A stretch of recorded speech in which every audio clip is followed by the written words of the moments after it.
Bem-vindo ao Genoma Cast, o seu podcast educacional. Sob a direção do Genoma Sistema de Ensino, nosso objetivo é explorar temas cruciais que moldam o aprendizado e o desenvolvimento.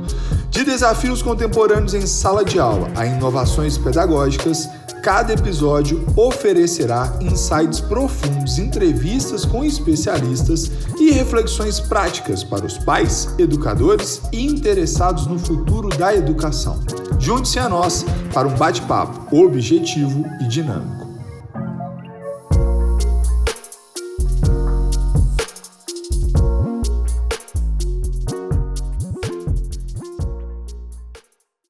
Salve, salve, meninos e meninas! Sejam todos bem-vindos a mais um Genoma Cast. E como vocês já sabem, esse Genoma Cast de 2025 é voltado para o Enem. No nosso último encontro, conversamos um pouquinho da importância da saúde emocional para você chegar afiadíssimo no dia da sua prova. Hoje nós faremos o primeiro episódio com área de conhecimento. E para falar sobre área de conhecimento, hoje nós escolhemos duas pessoas que são responsáveis, cada uma em sua sede, mas aqui representando todos os professores do Genoma, por uma das áreas que os estudantes mais se dedicam ao longo dos anos, ao longo do ano de estudo, que é a redação. Então hoje nós conversaremos sobre redação, aquela que é a única prova que pode te dar 1.000 pontos na prova do Enem. A única. Você pode ter grandes pontos em matemática, mas 1.000 pontos é fixado, né? Cravado, é a redação. Então eu vou chamar aqui primeiro para dar um oi a todos vocês. E outra novidade, essa é uma versão online e que vocês verão acontecer em outros momentos para exatamente chamar outros professores, outros colegas de outras cidades.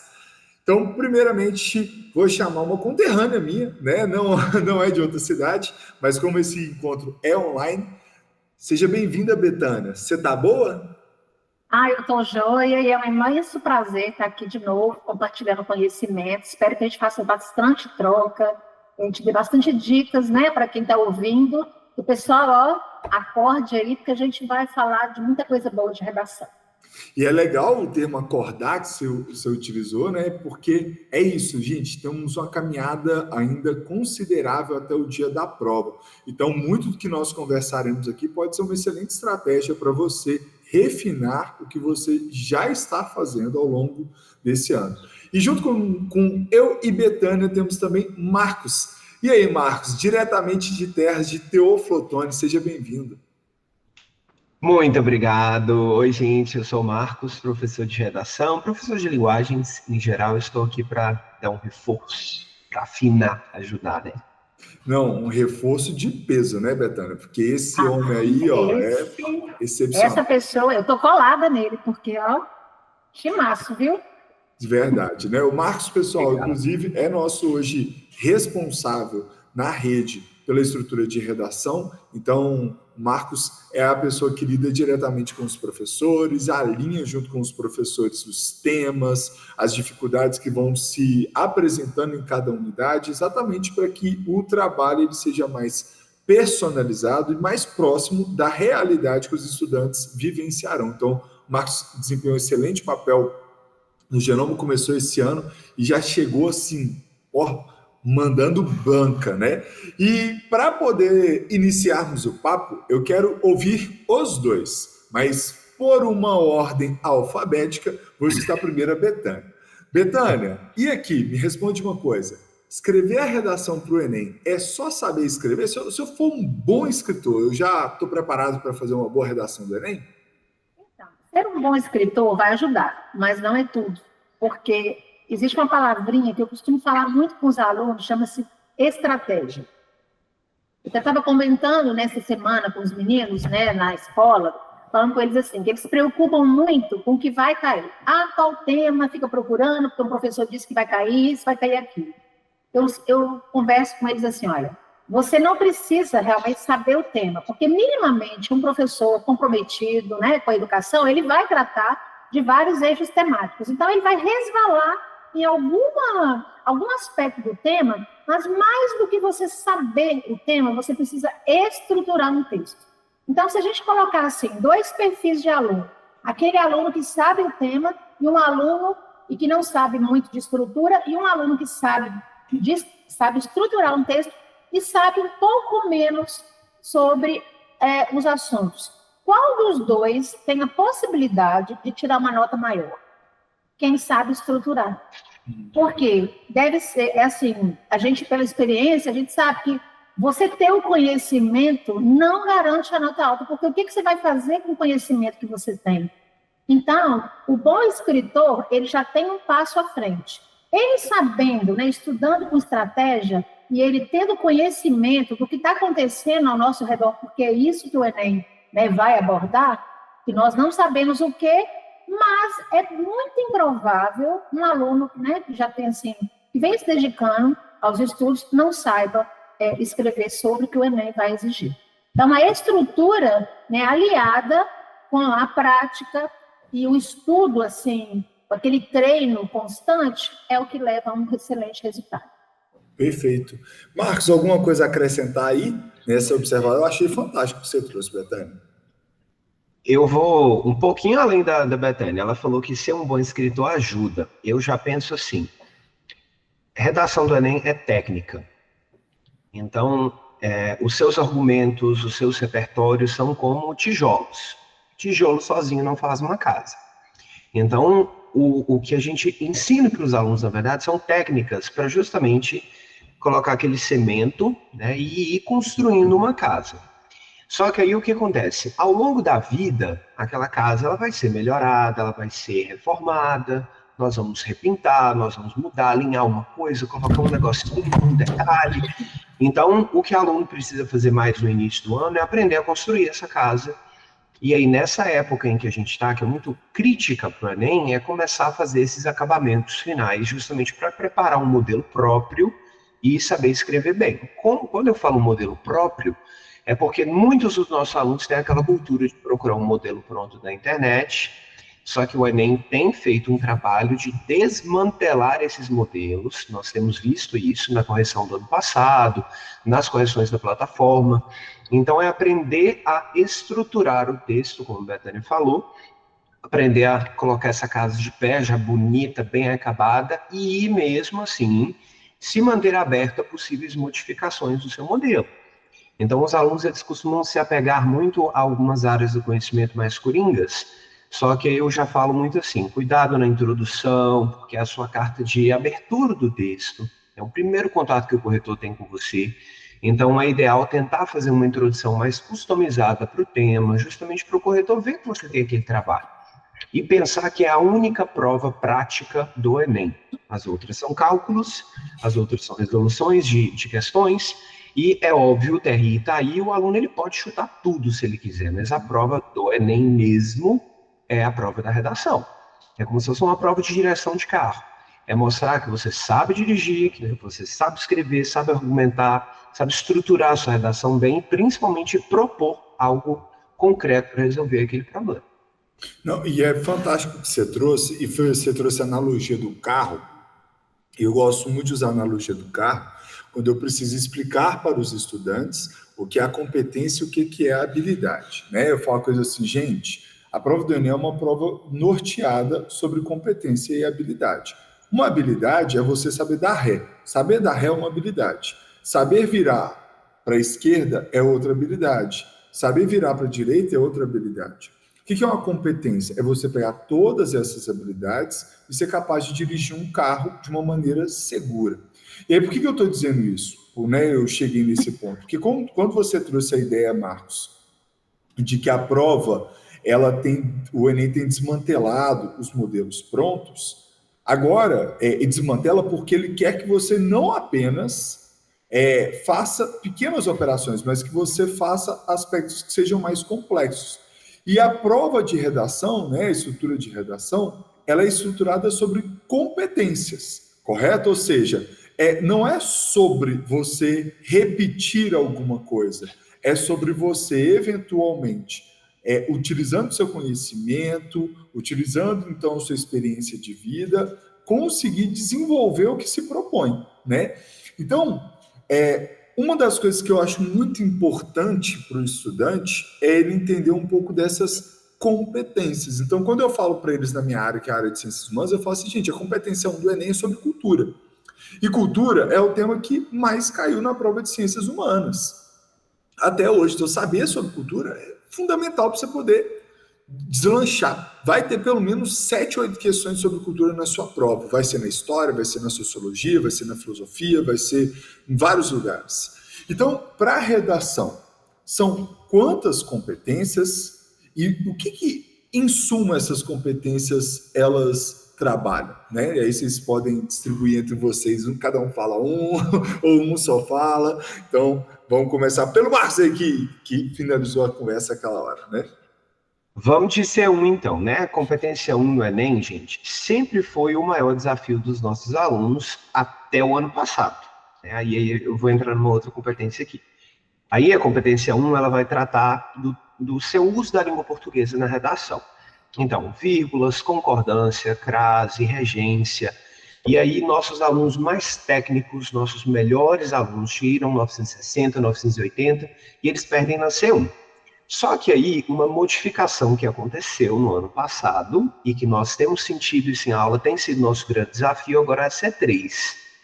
Porque alunos que antes tiravam 960, 980, só porque perdiam na C1, começaram também a perder na C3. Por quê? Nós temos muitos modelos prontos para argumentação na internet, e eles têm cobrado um desenvolvimento mais aprofundado. Então, pensem assim, que quando o aluno ele faz um texto modelado, pronto, ele geralmente não entra no mérito da questão.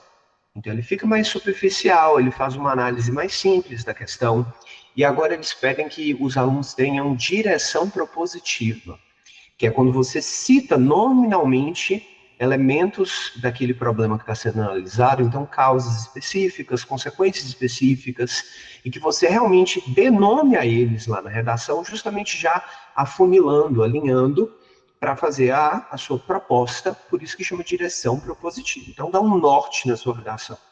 Então a C1, que antes era o grande problema, mas os alunos chegaram ao ponto até de se acostumar.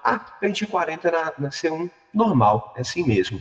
Só que os nossos alunos bons esse ano começaram a ter dificuldade na C3, e aí o aluno 960 caiu para 880, 920, 960, e aí a gente está naquele vai e vem, naquele puxa-empurra, justamente para tentar alinhar isso aí, e mudar essa cultura dos alunos para entrar mais no mérito da questão.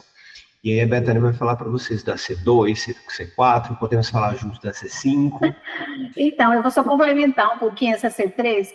Eu estava lendo esses dias, né, estudando, porque eu estudo muito, né, sobre a questão do Enem, né, eu olho muita cartilha, a gente analisa redações, e a gente conversa também com colegas, né, que já foram corretores, e assim, apesar da C3 ter esse direcionamento propositivo, ela é ainda uma, que eu vou chamar assim, é uma competência de avaliação subjetiva, porque depende do olhar do corretor. Então, um corretor que ele tem mais experiência, ele vai exigir mais e também, às vezes, ele vai entender mais o que o aluno escreveu.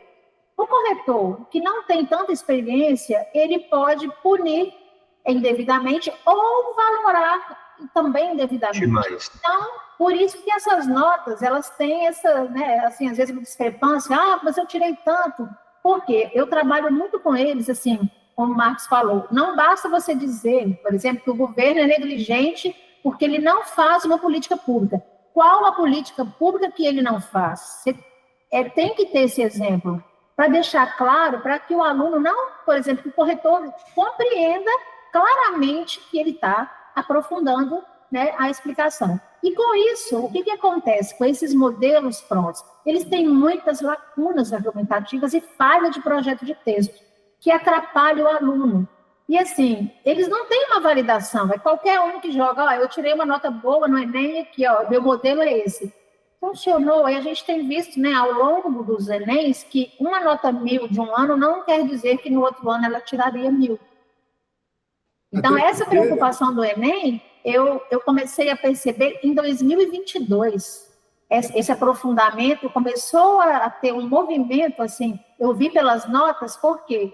Porque você vê, assim, por exemplo, se você pegar um texto de 2018, ele hoje não tiraria 1000. Não tiraria 1000. Uhum. Porque de lá para cá, você fala assim, mas não mudou muita coisa.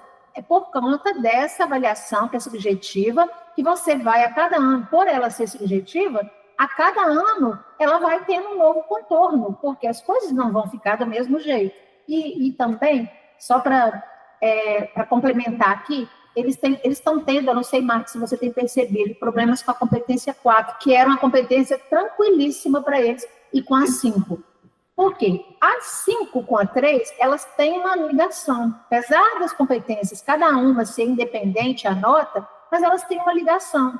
Ou seja, a competência 3, ela avalia o projeto de texto, que é o quê? O seu planejamento, que começa na introdução e termina na sua conclusão, se você vai colocar a sua intervenção. Então, você apresenta um problema na introdução, discute, comprova, debate, fundamenta no desenvolvimento e resolve, normalmente, essa estrutura na conclusão. Então, se ele não discute o problema de forma clara, ele também não resolve de forma clara. E aí, uma nota interfere na outra. E a 4, ele precisa dos mecanismos linguísticos para dar as ideias de causa-consequência, comparação, contraste, e aí ele também está errando. Muito influenciado por essa superficialidade na competência 3. Inclusive, vocês estavam comentando sobre os modelos prontos e eu fiquei pensando sobre algo que nós, seres humanos, por vezes, a nossa arrogância não nos deixa ver o quanto que nós estamos sendo ingênuos, onde eu quero chegar. Da mesma forma que você acha um modelo e você utiliza esse modelo, todo o restante está utilizando. E nós somos professores, aqui, nós 3. E eu posso falar com propriedade quem é professor.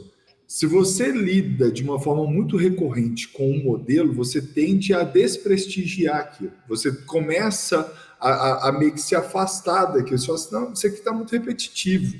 E aí você vai buscando. Um exemplo prático, quando a gente está corrigindo bloco de prova.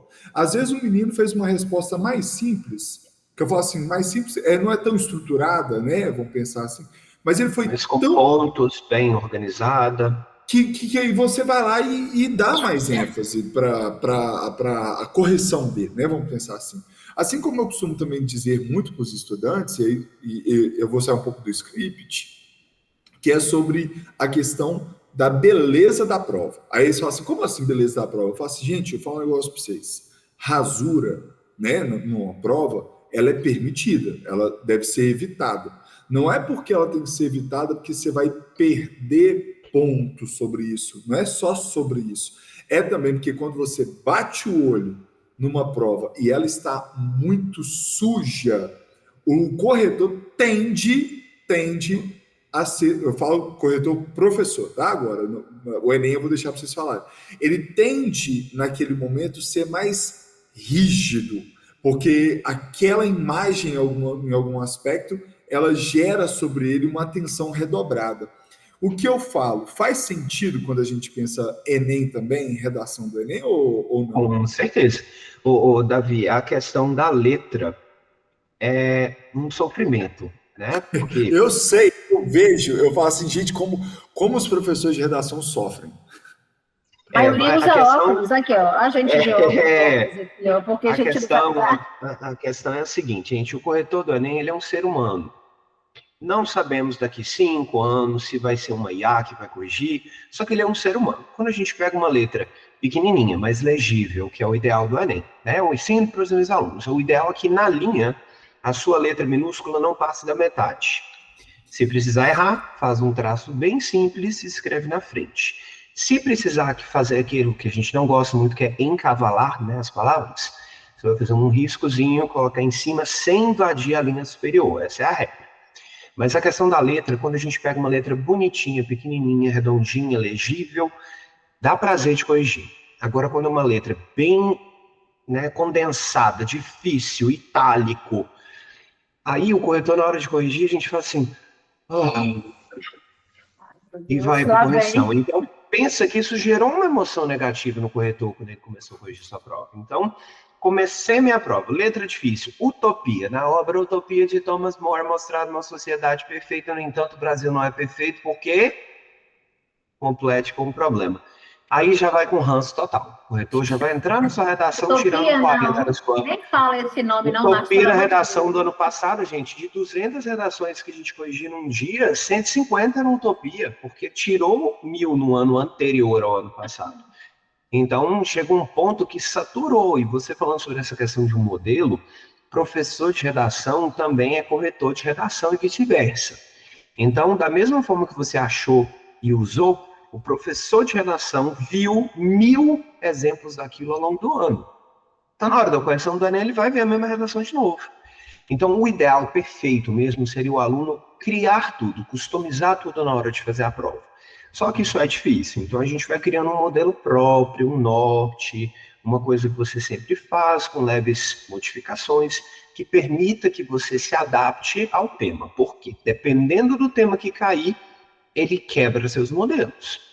Por exemplo, temas ambientais. A última vez que caiu ambiental foi em 2008, quando o Enem ainda não valia como substituição do vestibular em termos nacionais, que foi justamente a preservação da Amazônia.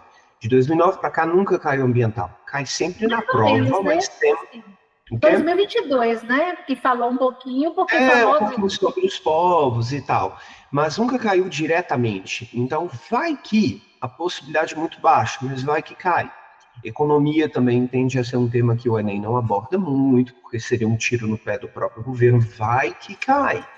Então, assim, por isso que a gente sempre coloca nas coletâneas eixos diferentes, alternados, para que o aluno esteja preparado para qualquer tema que cair lá. Só que alguns tipos de temas, eles inviabilizam modelos prontos, né, que já estão acostumados a esse recorte mais social, a um recorte mais cultural. Então, quando cai um tema meio diferente, meio fora da curva, ele acaba inviabilizando modelos. Inclusive, Marcos, por ser professor de ciências humanas, e mais especificamente a sociologia, que é, quer queira ou quer não, uma área muito relevante na construção de repertório. Eu não esqueço de um evento que aconteceu comigo uma vez, dessa coisa do vício mesmo, do vício do que o estudante acaba desenvolvendo. O aluno, uma vez, olhou para mim e falou assim: Davi, hoje você me ajuda a pensar um repertório? Eu sempre falo assim, eu ajudo, mas eu não sou professor de redação, eu vou eventualmente falar alguém, alguma autoridade sobre isso. Eu falei, qual que é o tema? Aí o aluno falou sobre uma questão de meio ambiente. Eu falei assim, não, mas espera aí, você está pedindo para que alguém da sociologia vai discutir sobre o meio ambiente? Você não acha que seria melhor você entrar dentro de órgãos que vão debater sobre o meio ambiente? Eu falei assim, vai pegar, sei lá, o Greenpeace, vai pegar, então, outras referências, vai procurar na geografia, na biologia. Não é que não exista dentro da sociologia, existe, mas dependendo do aprofundamento do tema, não vai ser a sociologia que vai te dar esse repertório. Quem vai te dar esse repertório será outro. Então, isso é muito legal. E a gente está falando dessa coisa do repertório, e aí eu queria... essa pergunta eu acho que já foi feita para vocês em algum momento do ano, da vida e tudo mais. A gente falou muito da competência 3, mas existe alguma competência que é mais importante do que outra? Sim ou não? Porque elas têm o mesmo valor. Então, por exemplo, se você cuida... eu não vou cuidar da uma, não, porque a uma tá... É o mesmo em termos, assim, de mesmo valor. Então, não tem, porque todo mundo precisa. Se você zerar um e não zerar as outras, vai ficar com 800. Se você zerar 3, você vai ficar com 800, por exemplo, você não errar mais nada. Então, tá? Mas existem aquelas que são... eu falo assim, que são as casquinhas de banana que os meninos escorregam. Né? Por exemplo, a 1, nós temos um grande problema, que ela voltou, né? Apesar da 3 hoje estar mais intensa, né? Assim, pegou muita gente de surpresa, porque precisa, que aí o modelo pronto, ele não consegue satisfazer a competência 3, porque ele é superficial, ele tem que dar para tudo. Então, você não pode especificar como que o governo é negligente em relação a relacionamento abusivo. O modelo pronto, ele não te dá isso. Ele te dá uma estrutura que tem que caber para tudo, porque é o copiar e colar que eles vendem. Né? Mas a 1, nós temos a questão, né, das pessoas escreverem muita questão de redes sociais, é a questão dos acentos. E aí você conta um erro. Por exemplo, é muito fácil, eu mesmo hoje estava corrigindo umas redações, eu fiquei até surpresa. Eu dei muito 120, não. Porque a pessoa tinha 15 erros e acentos diferentes, não são erros repetidos. Crase, ortografia, né? Então, assim, é uma... E também não é só Enem, não sei se o Marcos concorda, até mesmo concurso, essa parte de gramática é o calo de sempre. Agora, a mais perigosa, que, assim, não é mais perigosa porque por dois motivos ela zera seu texto A2. Fuga, Do né? tema. Fuga de tema, fuga de gênero, e tem também o tangenciamento. O tangenciamento você perde. Aí eu sou péssima de conta. Eu vou falar logo quanto que perde cada competência, porque se eu falar sono, eu acho que eu vou errar. Perde 160 pontos na 2, na 3 e na 5. Se eu não estiver enganada, dá... Não, eu não vou somar não, porque eu vou errar. Eu sou de... Esse é um prejuízo muito grande. Já é um prejuízo, e né? Se houver um desvio total, é zero na redação do Enem. É zero, então zera tudo. Se você tirar zero na 1, ok, as outras vão ser corrigidas. Mas na 2, por esses dois motivos, fuga de tema e fuga de gênero, game over. Então, assim, a 2 ainda continua sendo a mais perigosa nesse sentido, né? Mas também temos, né, Marcos, a competência 3, desvio de foco temático e foco temático distorcido, que ela também penaliza o aluno em 160 pontos cada um. Então, assim, né? Mas mesmo assim, a 2 ainda, ela tem esse peso de anular todo o texto. Mas, Davi, respondendo à sua pergunta sobre qual competência seria mais importante, alguma coisa assim, eu falo para os meus alunos muito em questão de controle. Os alunos, eles têm um controle, eles têm um potencial muito grande para tirar 200 na C5, a sua proposta. Então, quando você aprende a fazer uma boa redação, você aprende um modelo legal, porque a proposta pode ser modelada desde que você coloque todos os elementos lá. Lembrar que o INEP ele pede que o aluno faça uma proposta só. Nós, professores, já houve um momento em que nós ensinávamos a fazer sempre duas, seria ser plano A, ser plano B. Só que os alunos 1000 agora, eles têm transicionado, em sua maioria, para uma proposta bem gordinha, bem elaborada, bem detalhada. Então, a gente fala assim, aquela frase para fazer a introdução, depois você colocar o agente, então cabe ao Estado, o verbo de ação, lembrar que tem que ser um verbo de uma coisa específica, concreta. Então, não adianta falar assim, cabe ao Estado fazer algo. Algo o quê? Então, tem que ser um plano concreto. Investir, contratar, ampliar, implementar. E aí você dá um exemplo, explicar um pouquinho dessa proposta aí. Logo em seguida, ponto final. Tal medida deverá ser feita por meio de exemplos. Exemplo 1, 2 e 3. Então, explicar, vírgula, detalhamento. E, por último, você colocar a fim de e o seu objetivo final, que também geralmente tende a ser um verbo. Então, se é melhorar a situação, democratizar o acesso a alguma coisa, salvaguardar o direito constitucional a que você mencionou no seu texto. Então, o aluno ele tem um controle muito grande sobre esse 5, quando ele aprende a fazer a estrutura que o Enem espera.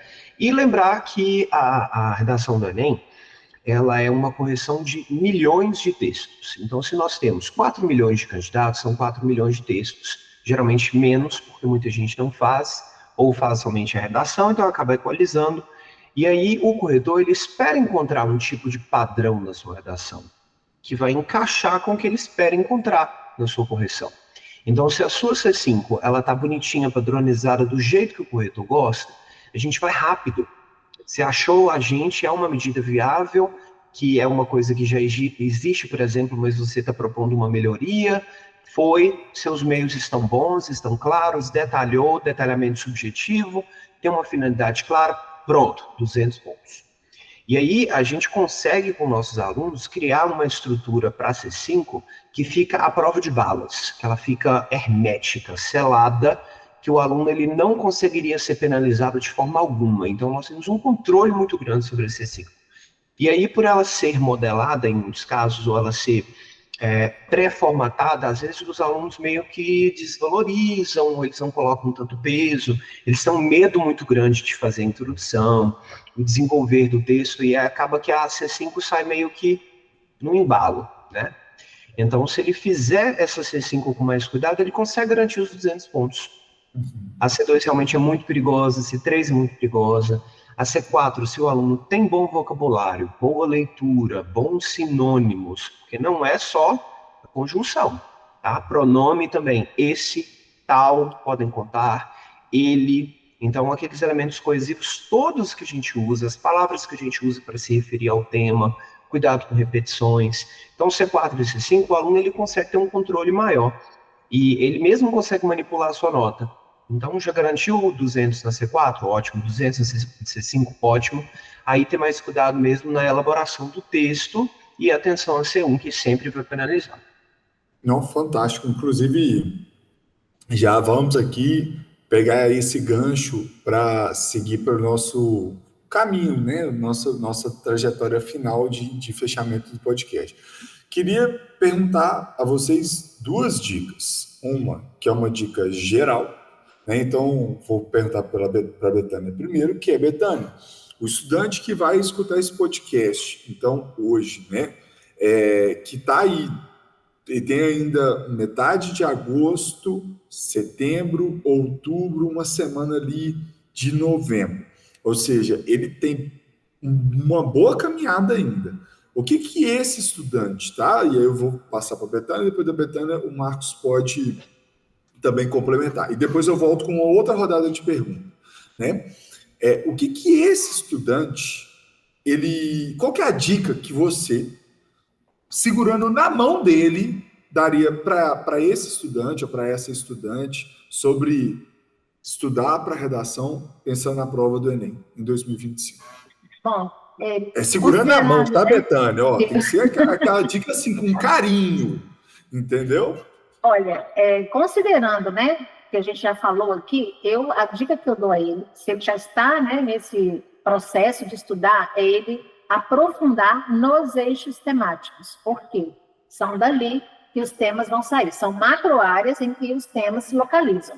Então, quando ele estuda, por exemplo, o eixo tecnologia, ele vai ver quais são os problemas mais comuns, ele vai ver repertórios específicos já pertinentes, porque ele já pode começar o texto dele já ganhando a competência 2, porque é a primeira, né, os corretores, assim, de cara eles olham, se está no tema ou fugiu do tema, e aí depois parte para as outras, e aí ele vai ter a dimensão, né, do que ele precisa saber. E aí, obviamente, ele precisa ter um acompanhamento, seja num cursinho, ou seja numa plataforma de correção, ele precisa produzir, o ideal é um texto por semana e tendo retorno dessa produção. E aí eu acredito que daí também é óbvio, estudar as competências, estudar as estruturas, né, ter aquela dedicação, mas eu acho que o primeiro momento é ele, né, assim, neste momento que nós estamos agora, porque se ele ficar procurando tema, não é tema, a gente não sabe, pode ser que ele vai por...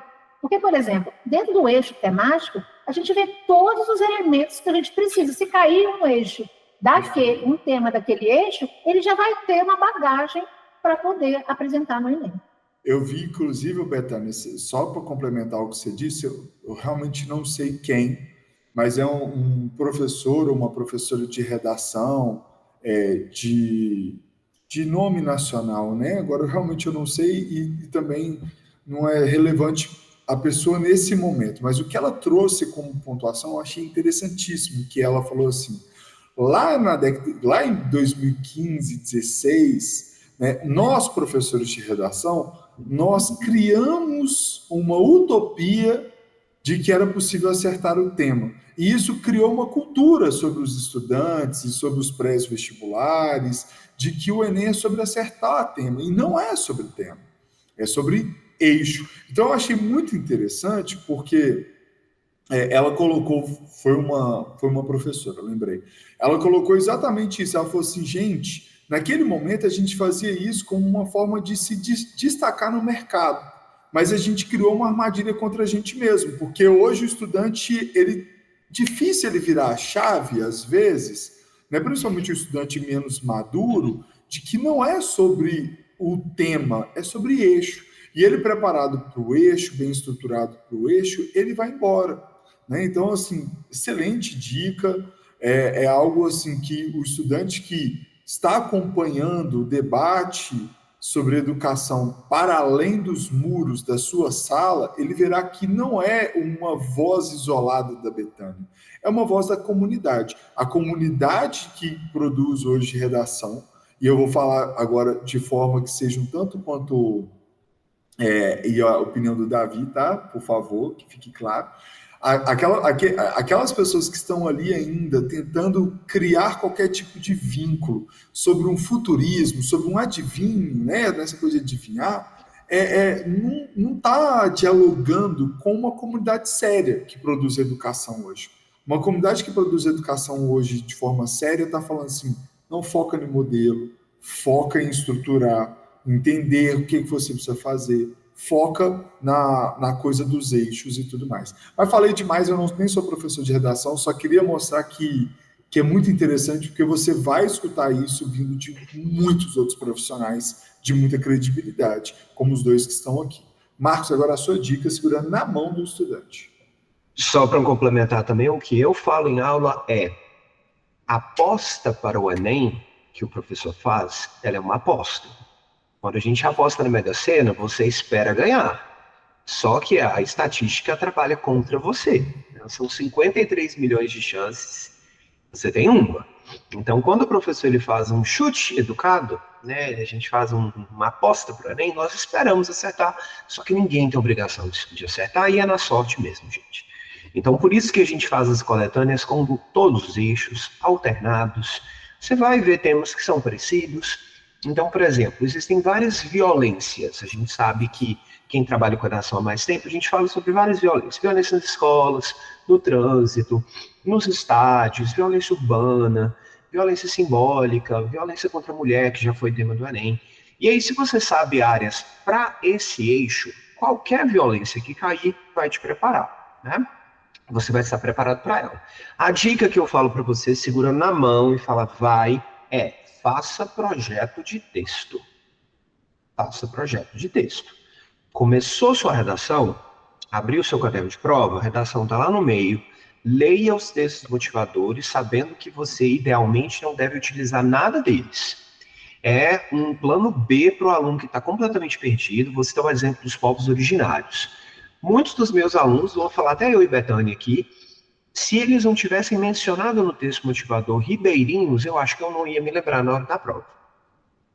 Então, esses povos originários, lá, geralmente, quando o tema ele tem uma palavra que é um pouco mais diferente, por exemplo, uberização. Se caiu uberização esse ano, vai ter um texto motivador, que é o primeiro, explicando o que é uberização. É assim que funciona a lógica da criação da proposta. Leia os textos motivadores, vai anotando uma lista de coisas que você sabe, de causas e consequências, mesmo se cair impactos, que é um texto que ele te empurra para falar sobre consequências, a forma mais fácil de resolver é atacar a causa. Então, se falta policiamento, o que a gente vai propor? Aumentar o policiamento. Se faltam investimento para infraestrutura, a gente vai fazer o quê? Investir em infraestrutura. Então, saber causas é extremamente importante. Então, liste as coisas que você sabe sobre aquele tema, possíveis áreas que você sabe, possíveis propostas.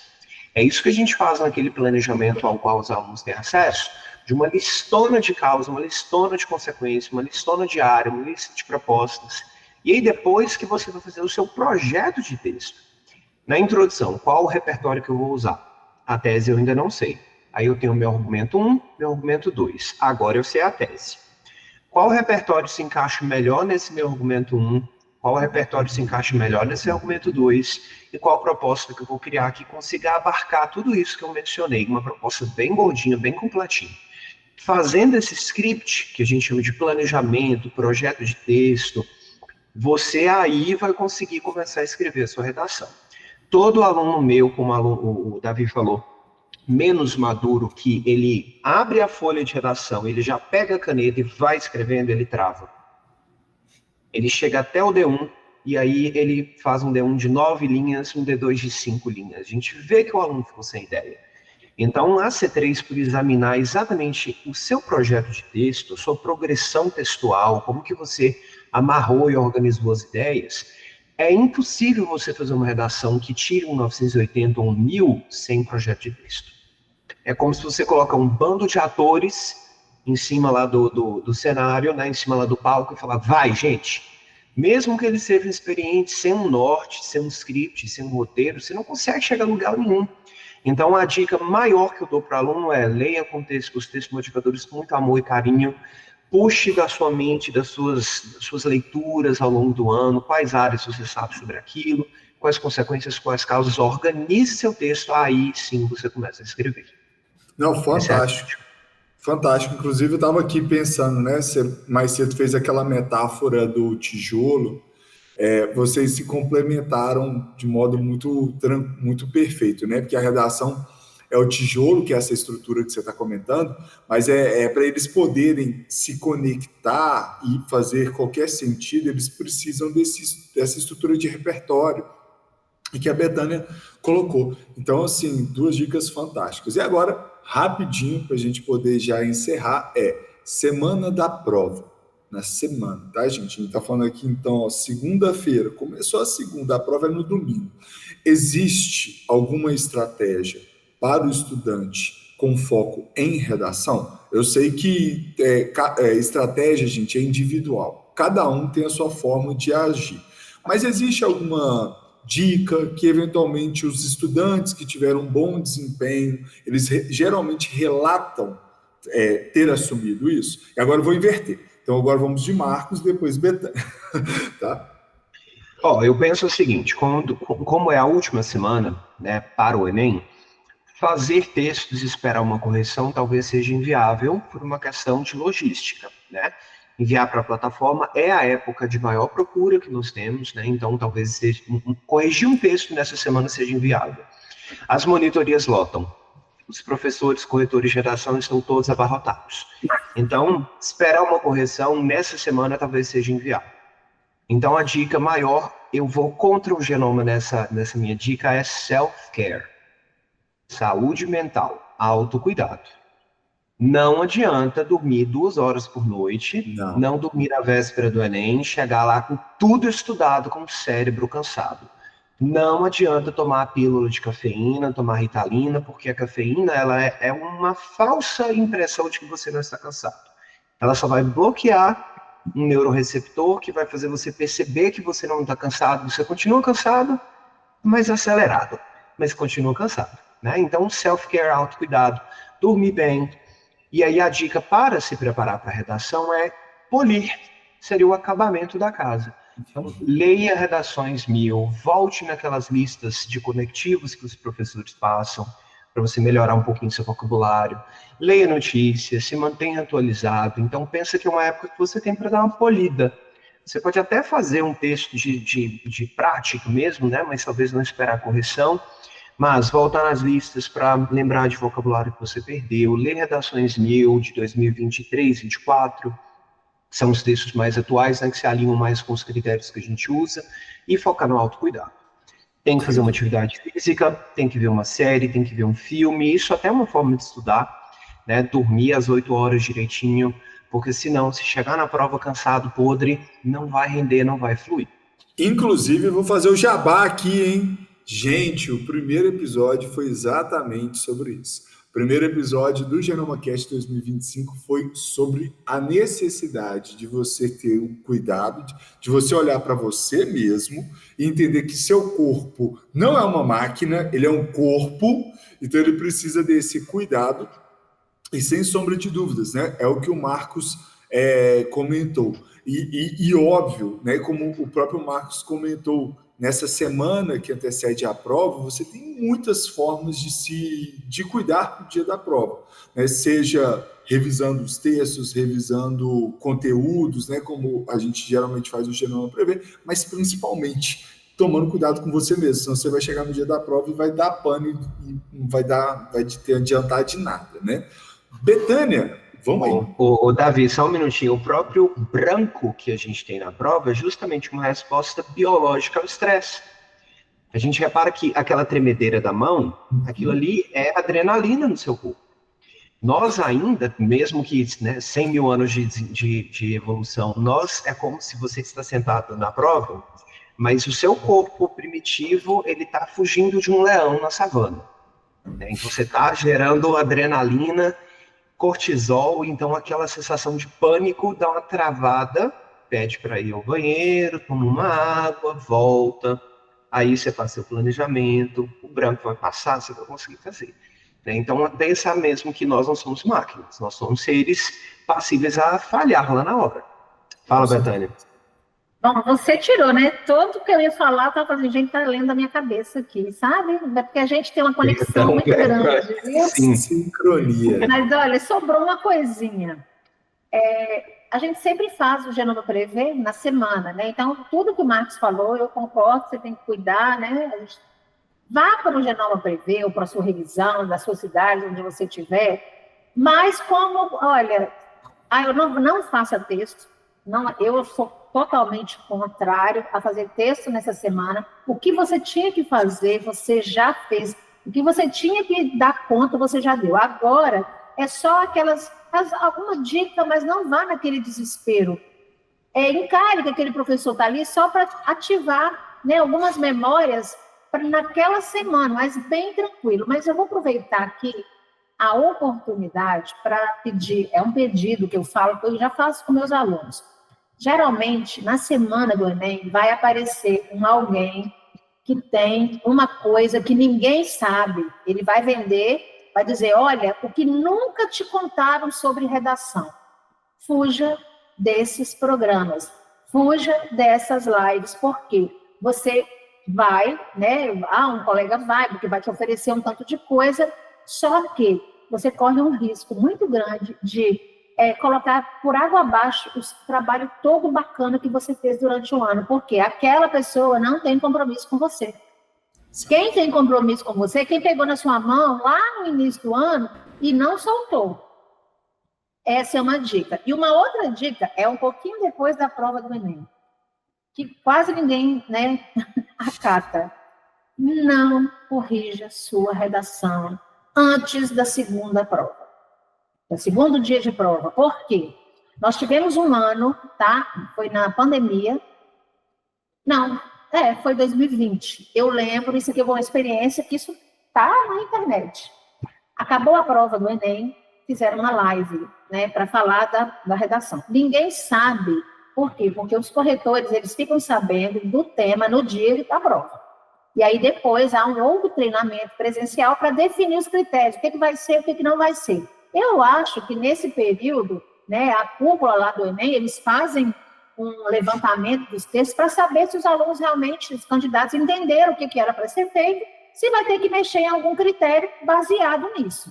Então, a gente só vai saber depois que divulgarem texto de apoio, porque quando sai da prova ninguém tem nada, e é muito achismo. E eu lembro que nessa live, né, determinada, não vou expor aqui, né, quem foram as pessoas, uma pessoa perguntou, olha, eu falei sobre tratamento inadequado. Aí a pessoa, você tangenciou. Imagina, você está lá postando tudo no Enem, antes, a pessoa, eu atendi uma menina, eu atendi uma aluna, e ela falou, me falaram que eu perdi, o Enem minha vida, já é a 5ª vez que eu estou fazendo. Eu falei, não, querida, você não fez isso, porque, depois eu peguei o texto de apoio, olha aqui o texto de apoio, falando que o sinônimo de estigma é uma falta de tratamento, né? O descaso do governo com o tratamento. Mas eu era quem, diante da pessoa que disse que ela tinha tangenciado, né? Porque número de seguidores e tal. Então, o que acontece? A menina já foi para a segunda prova, já lá embaixo, atrapalhou, e realmente, naquele ano, o Enem para ela, quando sai a redação, a menina tinha tirado 980 na redação. Olha só. Quer dizer, mas isso, aí as pessoas ficam, eu mesmo aqui com meus alunos, olha, eu não corrijo, eu só corrijo sua prova depois que você fizer o segundo dia. Por quê? Eu não tenho propriedade para corrigir, eu não sei o que a banca vai realmente levar em conta, o que ela vai considerar que é tangenciamento, o que é abordagem completa. Então, assim, é uma coisa que eu também, sabe, essa é uma dica. Eu aproveitei esse espaço, tá, Davi? Eu até extrapolei um pouquinho. Não, foi valiosíssima. Sabe por que ela é valiosa? Porque é o seguinte, redação, como vocês já colocaram de diversas formas, é uma estrutura de uma técnica. Existe ali um modo, né? Existe um caminho que você se organiza e você entende como atuar ali. E quando você pega, às vezes, essas dicas, igual você falou assim, essas redações, esses lives de modo geral, essa pessoa vai talvez entregar o modo como ela ensina o estudante dela ao longo do ano inteiro. E que talvez é diferente de como você ensinou. Não é que é menor ou melhor ou maior, não é sobre isso. É caminhos diferentes que vão chegar no mesmo lugar. A ideia é essa. Mas aí você acha que porque fulano de tal tem não sei quantos mil seguidores, usar o exemplo que a Betânia fez, é o melhor caminho. E aí você vai mudar a rota no final. Não faz sentido. Você tem que continuar fazendo o arroz com feijão que você estava fazendo. Entendeu? Se o arroz com feijão está gostoso, vai no arroz com feijão. Entendeu? Então é isso. Pessoal, queria agradecer demais a participação de vocês. A gente falou que ia conversar 30 minutos e foi muito mais que 30 minutos, mas foi delicioso, foi ótimo. Tenho certeza que os estudantes vão tirar muito proveito desse diálogo, porque é o que nós temos aqui como intenção. Nossa intenção aqui não é entregar para ninguém modelos que sejam modelos prontos, mas dialogar de uma forma séria sobre essa caminhada em que nós temos até o final do ano. Então, hoje foi sobre redação. Nas próximas semanas teremos outras áreas de conhecimento, então fiquem atentos às redes sociais para que vocês já saibam aí qual vai ser o episódio da semana. Betânia, muito obrigado. Manda seu beijo aí para todo mundo, para a gente poder ir. Gente, um beijão para vocês e olha, estudem com estratégia. É estratégia de tempo, tá? E de estrutura e pensando, como meu nobre colega falou, num projeto de texto belíssimo. Até a próxima. Marcos, muito obrigado. Um excelente descanso para você após esse... Descanso não, você vai trabalhar ainda hoje, né? Mas muito obrigado. Deixa seu recadinho final aí para o pessoal.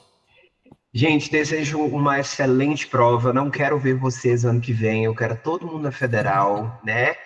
Eu sou cria de Federal. É uma experiência maravilhosa, única, que define a nossa vida. Então, assim, gente, leiam bastante, tá? Nosso país está muito carente de leitura. Mantenham-se atualizados, não somente para a prova de redação, porque as notícias que estão acontecendo agora vão virar motivo de questões das outras provas, né? Da prova de português, da prova de geografia, de biologia. Então, pensar além, né? Manter a mente aberta para outras possibilidades. Vocês têm esse potencial, sim, nem é técnica. Técnica todo mundo aprende. Perfeito. Pessoal, então é isso. Muito obrigado a todos vocês que estiveram aqui conosco, né, com a gente. Tá vendo? Não posso ficar dando uma nota aqui, não. Muito obrigado a todos vocês.